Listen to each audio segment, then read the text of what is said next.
Hey guys, Anthony Michael here with Texas Chainsaw Restorations, and today I want to talk a little bit about um, the Chain Reactions documentary.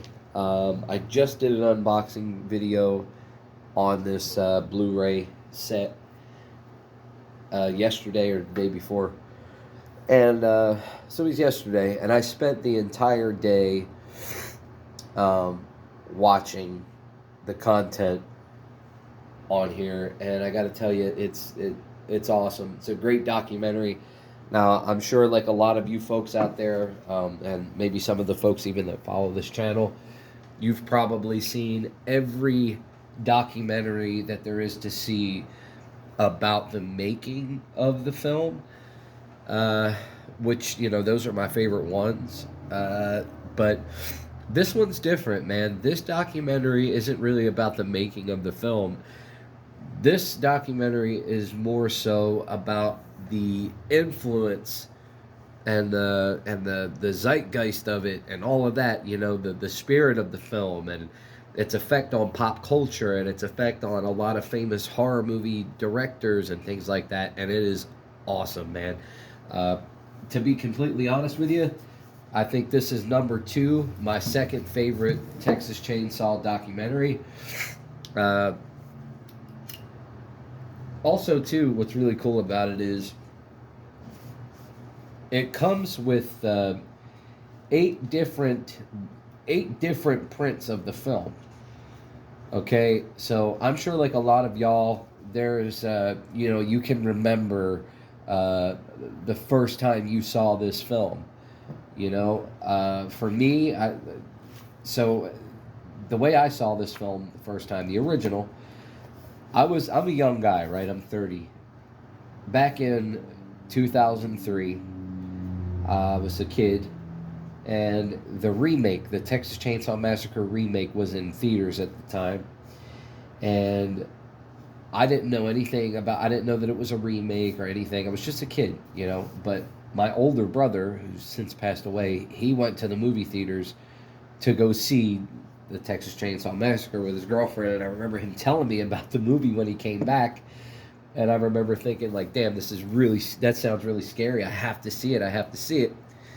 And I was at a, I was at one of my mom's friend's house one night, and we spent the night over there. And I saw on her DVD rack a DVD that said the Texas Chainsaw Massacre. Now, because I was a kid, I didn't put two and two together, and I didn't think like, oh, well, it's in theaters, so it couldn't be on DVD. I had no idea.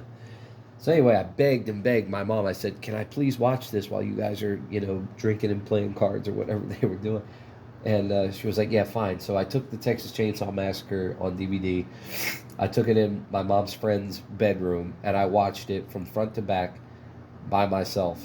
And it scared the shit out of me, man. It was the most bizarre thing that I had ever seen, and it stuck with me to this day. It's a big part of my life, and I really enjoy the film. And you know, but my point in telling you that is, you get eight different prints of the film, from the Japanese version to 16 millimeter version, Australian release.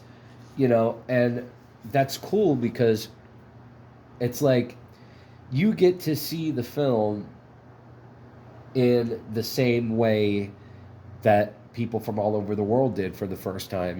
Like, think about the people who got to see this for the first time on like VHS. You know what I mean? It was, and even then, like even back when I saw it, it was like this taboo thing. Like, man, did you see the Texas Chainsaw Massacre yet? Like, man, it is super scary. It's really intense, and it was a true story and all. So it was almost like I was watching something that I wasn't allowed to watch. Like I shouldn't be watching. But yeah, man, I think this is really cool. Um, Now, as far as this physically, I mean, the documentary, it's great. But as far as this, the disc set, my favorite part about this whole thing is the outtakes that are on here. I want to talk a little bit about that. So, there are some outtakes from the '74 film that are available to the public on YouTube. and even on some like DVD bonus features out there. There's like a 14-minute video and like a 7-minute video out there on YouTube where you can watch a lot of really cool, rare outtakes. This has well over an hour and a half of deleted scenes and outtakes and stuff, and it's incredible. I mean, there's no sound, but I watched the whole thing. It's so good. I mean, you can see how much work. Everybody knows about the infamous dinner scene, right? You know how hard it was to shoot and how much shit they went through and all that. To literally watch Marilyn Burns and the cast do that over and over and over again. You can watch it in the outtakes. You can just see how exhausted they were, and just it's incredible, man. And then there's some really cool shots of Gunnar, some footage of Gunnar Hansen without his mask. You know, you don't really see much of that. There's very few photos out there of Gunnar Hansen on set without his mask. There's some footage of it. You know, you can see him walking down Quick Hill Road and his pretty woman get up without the mask. And it's in high definition. It's really cool. Now, with that, needless to say, there was a lot of footage of the Saw as well.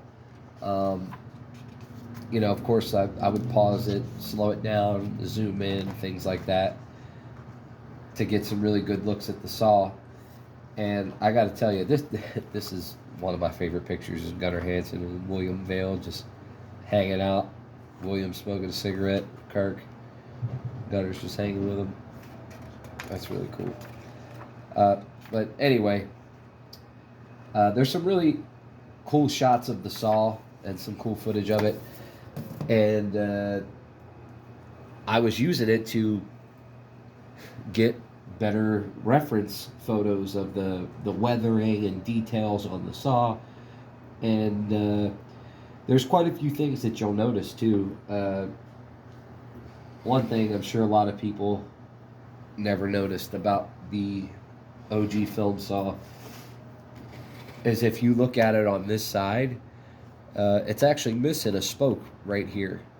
Now, this fan cover, this is an original Farm Yellow fan cover. It is cracked. I don't know if you're going to be able to see it on camera, but this is cracked right here. I was going to take a saw. I still might, a really fine serrated saw here, and cut this one spoke out. But eventually, I think I'll do that. For now, I just painted over it black. But you can see in the film that it's missing a spoke here. Also, too, yes, that saw was pretty much a new saw when it was used in the film. You know, you can see that it's got a lot of its paint still on it.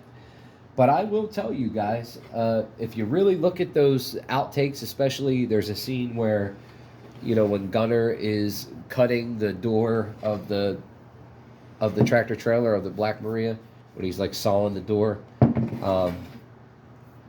there's some really close shots of the back of the saw and the undercarriage of the saw, and you can see that saw had a ton of hours on it, man, when they used it. A ton of hours, because it didn't look much different than this saw looks right now. I mean, all of the paint here is missing. It's even worn right here in the same spot. A lot of the paint on the handle bracket's gone. It's missing some paint here. It's also missing some paint right here in the front. I mean, that saw had a lot of hours on it. You could tell also, too, if you look up close in the outtakes, you'll see the wear and tear around the decal. It's wild, you know. It was a new saw.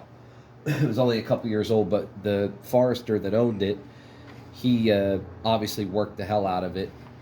And it didn't look much different than a lot of earlies look today, you know. So I do believe that if that saw was still around, it would be in terrible condition. It would be in terrible condition because it was already pretty beat up for a 3-year-old saw potentially. You know, you could see obviously in the film the stenciling worn off like that. I mean, it's pretty obvious that the film crew didn't sand it off. It was just worn off, you know, and it was already missing its top cover decal. Like that saw had a lot of hours on it. You could see it. A lot of the wear and tear that's on the saw, if you really look close, is the same typical wear and tear that you'll see on an early model today. Like even the film saw is missing some paint on the rear handle. Like I strongly advise you guys to check this out, to buy this. It's worth the money. There's a limited run. They're doing 3,000. I'm sure eventually all the outtakes will be put on YouTube for people to watch and stuff. But to have a physical copy of it, you know, you won't regret it. You get some really cool shots of that saw. Also, too, if you look at the outtakes in the Franklin death scene, the scrapes that you see on the air filter cover, I now 100% believe that what you're saying right here was the top was originally a 245 manual oiler top. Like Poland did do that sometimes, where they would use parts they already had and paint over them. Like I actually have an early farm yellow saw that you can see some orange paint. Here, I'll show you. It was not uncommon for Poland to do that. Like, if you look right here, you know, you can see some orange paint sticking out of there, or peeking out of here on the fan cover and stuff. It wasn't an uncommon thing for Poland to paint over parts they already had painted. So I think what you're looking at in the film is the farm yellow paint poking out from the new black paint. Super cool. And then you get a really good, the Franklin death scene's a good place to stop and pause and get a really good look at the clutch cover side of the film saw. You know, you can see the wear on the decal. I matched that up as best as I could. Even the scrapes and scratches on the air filter cover and gas tank cover. Yeah, and then you can see too the splash of blood, where people say it's a lot of people believe that there's a crack over here from when Gunner threw the saw. I'm here to tell you guys it wasn't a crack. You can literally see in the outtakes, if you pause it and stuff, you can see the blood spatter land right here. It's just dried blood. And if you watch it when Gunner throws the saw, if you slow it down, you can tell that the saw actually landed on the handlebar here and then rolled up onto the bar and then flipped over. I think that it's almost impossible to crack this right here by throwing it. I mean, if you were to throw this thing and it land on concrete or something, it probably more likely would crack off this whole rear handle than it would just make a crack here without damaging this, you know?